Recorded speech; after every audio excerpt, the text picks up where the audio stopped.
आज की चर्चा एक ऐसे विषय पर है जो अक्सर सुर्खियों से शायद दूर रहता है, लेकिन हजारों जिंदगियों पर इसका बहुत गहरा असर पड़ता है। हमारे पास एक स्रोत है जो किसी रिपोर्ट जैसा नहीं, बल्कि सीधे दिल से निकली एक पुकार जैसा लगता है। ये आवाज है भारत में मस्कुलर डिस्ट्रॉफी और बेथलेम मायोपैथी जैसी दुर्लभ बीमारियों से जूझ रहे लोगों की। ये वो बीमारियां हैं जो धीरे धीरे, मतलब बहुत धीरे धीरे शरीर पर अपनी पकड़ बनाती जाती हैं। मस्कुलर डिस्ट्रॉफी, जैसा नाम से ही थोड़ा अंदाजा लगता है, मांसपेशियों को लगातार कमजोर करती है। और बेथलेम मायोपैथी वो जोड़ों और मांसपेशियों दोनों को प्रभावित करती है। इससे जीवन काफी सीमित हो जाता है। जी। तो ये कोई एकेडमिक रिपोर्ट नहीं है, जैसा मैंने कहा। ये एक बेहद व्यक्तिगत अनुभव का बयान है। स्रोत ये बताता है कि कैसे चलना, दौड़ना, हाथ उठाना, यहाँ तक कि खुलकर सांस लेना जैसे बहुत सामान्य काम भी हर गुजरते दिन के साथ मुश्किल होते जाते हैं, पहाड़ चढ़ने जैसे। बिल्कुल। तो आज हमारा मकसद है इस मार्मिक अपील को समझना, इसकी परतों को खोलना, इसके पीछे की जो चुनौतियां हैं उन्हें देखना, और ये जानना कि स्रोत के मुताबिक सोशल मीडिया कैसे इस लड़ाई में जागरूकता फैलाने और शायद कुछ ठोस बदलाव लाने का एक अप्रत्याशित पर शायद शक्तिशाली जरिया बन सकता है। चलिए इस विषय की गहराई में उतरते हैं। बिल्कुल। और ये बात महत्वपूर्ण है कि स्रोत इसे सिर्फ एक व्यक्ति की कहानी के तौर पर पेश नहीं कर रहा है, बल्कि ये इसे उन हजारों लोगों की सामूहिक अनकही पीड़ा उसके प्रतीक के रूप में सामने रखता है, जिनके बारे में समाज में जानकारी मतलब बहुत ही कम है। हाँ। स्रोत में एक शब्द इस्तेमाल हुआ है, हजारों आत्माओं की खामोश तकलीफ। ये शब्द आ, अपने आप में बहुत वजन रखते हैं, हाँ, है ना? बहुत भारी शब्द है। ये इशारा करता है कि समस्या कितनी फैली हुई है और फिर भी कितनी अनदेखी सी है। और साथ ही स्रोत सरकारी सहायता की कमी पर भी उंगली उठाता है, जो इस खामोशी को और गहरा बना देती है। हाँ, और स्रोत इसी मुद्दे पर बार बार जोर देता है, जागरूकता की भारी कमी और सुविधाओं का अभाव।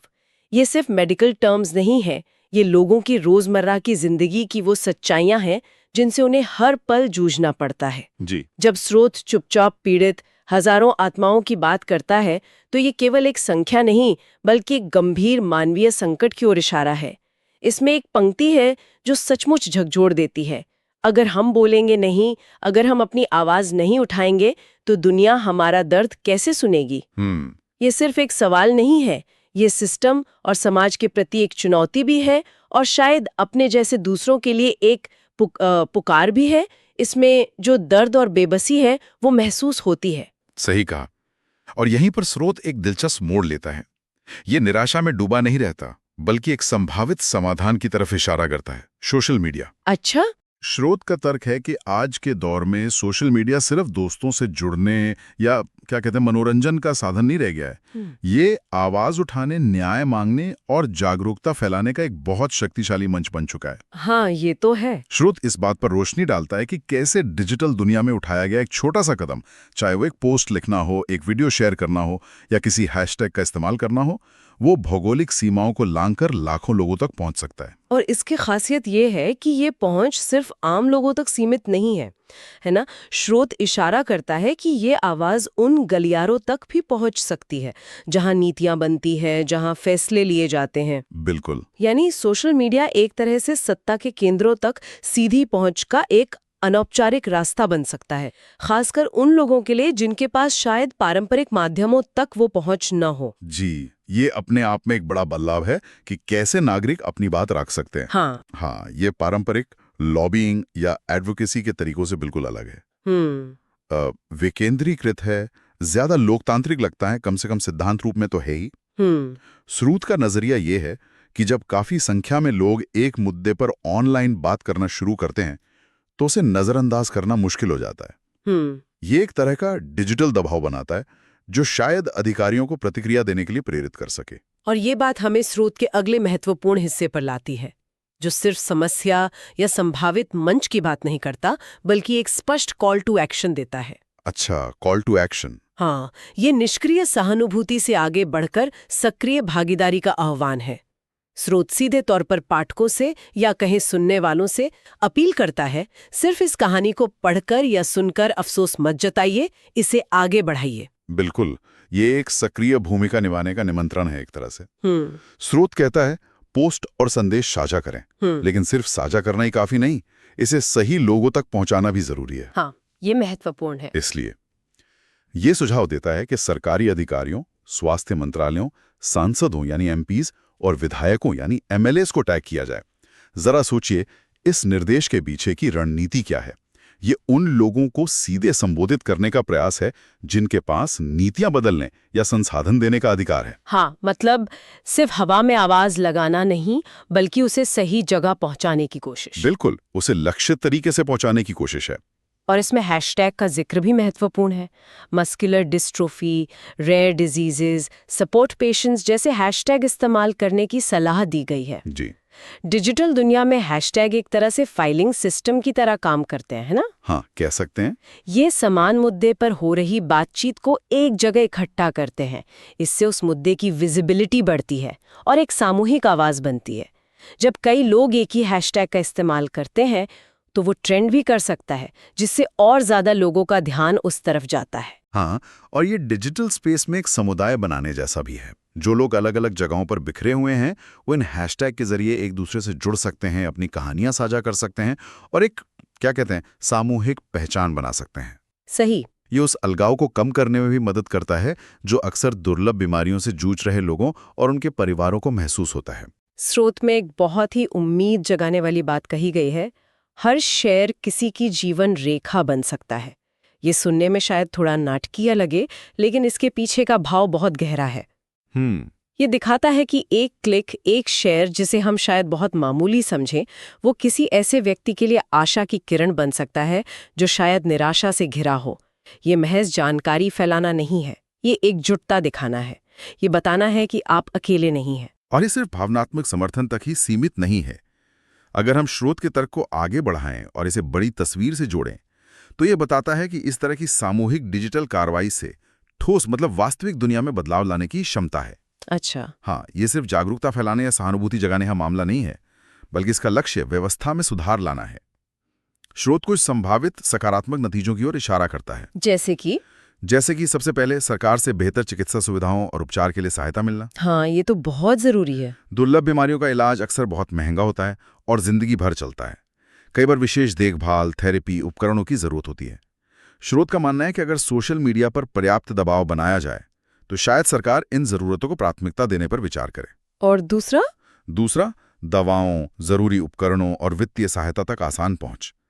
कई दुर्लभ बीमारियों की दवाएं या तो बहुत महंगी होती हैं या भारत में आसानी से मिलती नहीं। ये एक बड़ी समस्या है। बिल्कुल। और जरूरी उपकरण जैसे व्हीलचेयर या वेंटिलेटर, वो भी हर किसी की पहुंच में नहीं होते। स्रोत यह उम्मीद जताता है कि सोशल मीडिया के जरिए इन बाधाओं को उजागर करने से शायद प्रक्रियाओं को आसान बनाने, सब्सिडी देने या दवाओं की उपलब्धता सुनिश्चित करने में मदद मिल सकती है। ये मांग और आपूर्ति की जो खाई है, उसे पाटने का एक प्रयास है। और तीसरा, जो शायद उतना ही महत्वपूर्ण है, समाज से अधिक समझ और सहानुभूति मिलना। जब ज्यादा लोग इन बीमारियों की वास्तविकताओं के बारे में जानेंगे, न सिर्फ मेडिकल तथ्यों के बारे में, बल्कि रोजमर्रा की चुनौतियों और भावनात्मक बोझ के बारे में, तो शायद वे मरीजों और उनके परिवारों के प्रति ज्यादा संवेदनशील और सहायक रवैया अपनाएंगे। हाँ, ये सामाजिक अलगारों को कम कर सकता है और एक ज्यादा समावेशी माहौल बना सकता है। बिल्कुल। तो आप देखें, ये सब वापस स्रोत की शुरुआत में बताई गई मूल समस्याओं से जुड़ता है। सीमित संसाधन और जागरूकता की कमी। हाँ, बिल्कुल। स्रोत सोशल मीडिया को इन दोनों कमियों को दूर करने के एक संभावित उपकरण के रूप में प्रस्तुत कर रहा है। ये एक दिलचस्प दृष्टिकोण है कि कैसे एक डिजिटल प्लेटफॉर्म जमीनी हकीकत को बदलने में भूमिका निभा सकता है। बेशक स्रोत ये दावा नहीं करता कि ये आसान है या इसकी कोई गारंटी है, लेकिन ये इसे एक शक्तिशाली संभावना के तौर पर जरूर पेश करता है। स्रोत का अंत भी इसी उम्मीद और सामूहिक प्रयास के संदेश के साथ होता है। ये कहता है, आपका एक छोटा सा प्रयास भी किसी के जीवन में आशा की किरण ला सकता है। ये फिर से इस बात पर जोर देता है कि ये लड़ाई सिर्फ उन व्यक्तियों या परिवारों की नहीं है जो सीधे तौर पर प्रभावित हैं। जी, ये एक सामूहिक जिम्मेदारी की भावना जगाने की कोशिश है। एक पंक्ति जो खास तौर पर ध्यान खींचती है, मेरी लड़ाई आपके समर्थन के बिना अधूरी है।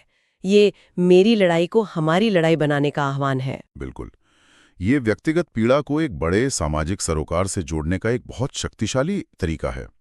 ये दिखाता है कि कैसे टेक्नोलॉजी का इस्तेमाल सिर्फ सूचनाओं के लेन देन के लिए ही नहीं, बल्कि सहानुभूति, एकजुटता और सामाजिक बदलाव को प्रेरित करने के लिए भी किया जा सकता है। हाँ। स्रोत का मूल तर्क यही है कि कैसे एक व्यक्ति या छोटे समूह के निजी संघर्ष को डिजिटल प्लेटफॉर्म के माध्यम से एक व्यापक सामूहिक आंदोलन में बदला जा सकता है। एक ऐसी आवाज बनाई जा सकती है जिसे स्रोत के शब्दों में अनदेखा करना असंभव हो। ये निष्क्रिय सहानुभूति से सक्रिय समर्थन की ओर एक कदम है। तो इस पूरी चर्चा से हमने क्या समझा? हमने स्रोत के माध्यम से मस्कुलर डिस्ट्रॉफी और बेथलेम मायोपैथी जैसी दुर्लभ बीमारियों के साथ जीने की जो कठोर वास्तविकता है, उसकी एक झलक देखी। हमने समझा कि कैसे जानकारी का अभाव और अपर्याप्त सरकारी सहायता इन चुनौतियों को कई गुना बढ़ा देती है। हाँ। और शायद सबसे महत्वपूर्ण बात, हमने ये देखा कि स्रोत सोशल मीडिया को किस तरह देखता है, न सिर्फ एक समस्या बताने वाले मंच के तौर पर, बल्कि एक समाधान के हिस्से के तौर पर, जिसमें शेयर करने, टैग करने और हैशटैग इस्तेमाल करने जैसे ठोस कदम शामिल हैं।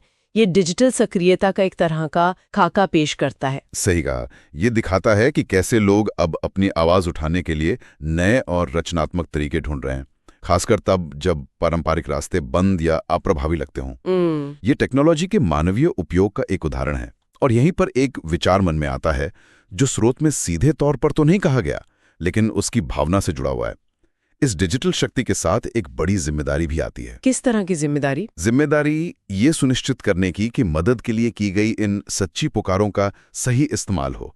हमें सोचना होगा, चाहे वो सोशल मीडिया प्लेटफॉर्म हो जिनके एल्गोरिदम तय करते हैं कि क्या दिखेगा और क्या नहीं, या हम जैसे आम उपयोगकर्ता हों, कि हम कैसे ये पक्का करें कि ऐसी आवाजें महज शोर में गुम न हो जाएं। हाँ, ये एक बड़ा सवाल है। कैसे इन्हें प्रभावी ढंग से संवेदनशीलता के साथ और नैतिक रूप से आगे बढ़ाया जाए ताकि इनका वास्तविक असर हो सके। क्या हर ट्रेंडिंग हैशटैग बदलाव लाता है, या कभी-कभी ये सिर्फ एक क्षणिक उबाल बनकर रह जाता है? इस शक्ति का सबसे जिम्मेदार और प्रभावी उपयोग कैसे किया जाए, ये सवाल भविष्य के लिए महत्वपूर्ण है। ये वाकई एक सोचने वाली बात है।